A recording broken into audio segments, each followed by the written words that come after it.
Yang ciptakan musibah itu Allah, yang bisa memberikan jalan keluar hanya Allah. Lalu apa yang perlu dikhawatirkan atas nikmat ataupun musibah kalau Allah bersama kita? Bayangkanlah bahwa Allah Ta'ala menyertai kita apabila sabar dalam menghadapi musibah. Jadi kalau kita lagi ada ujian sekecil sampai sebesar apapun, kalau kita bersabar, Allah akan bersama kita. Lalu apa yang kita perlu khawatirkan kalau Allah bersama kita?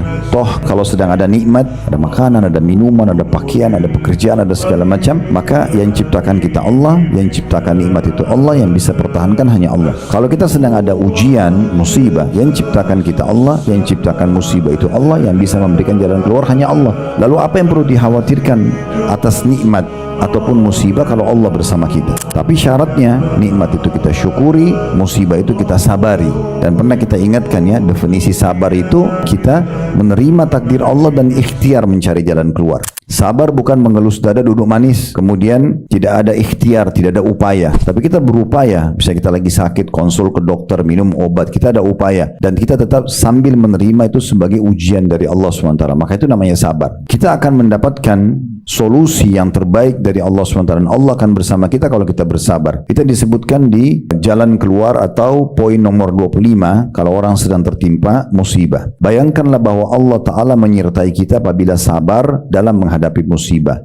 Sebagaimana Allah kekalkan dalam surah Al-Baqarah ayat 249 yang bunyinya Wallahu ma'as sabirin. Dan Allah beserta orang-orang yang sabar. Di sini makna beserta adalah Allah selalu menemaninya. Allah tahu musibah yang sedang menimpa kita. Allah tahu kalau kita sedang sakit. Allah tahu kalau kita sedang diganggu orang. Allah tahu sedang ada ujian-ujian tersebut, agar sebenarnya kita lebih mendekatkan diri kepadanya. Justru momentum yang paling tepat untuk lebih khusyuk dalam doa, dalam ibadah, justru pada saat ujian itu sedang datang. Karena kalau kita lagi terlilit utang, kita lagi ada masalah penyakit, kita lagi ada masalah sama apapun, masalah apapun, maka di saat itu kita bisa lebih konsentrasi, lebih ilhah, atau lebih merengek lah ya kepada Allah Subhanahu wa Ta'ala, agar Allah berikan jalan keluarnya. Dan dalam berdoa, dalam memohon kepada Allah Subhanahu wa Ta'ala, jangan berhenti sampai Anda melihat hasilnya. Karena Allah Subhanahu wa Ta'ala menginginkan kita mengulang-ulangi doa kita. Jangan misalnya kita berdoa sekali dua kali, sudahlah saya sudah berdoa. Enggak, kita harus ilhah, terus minta sampai Allah berikan jalan keluar. Dan itulah yang diajarkan di dalam syariat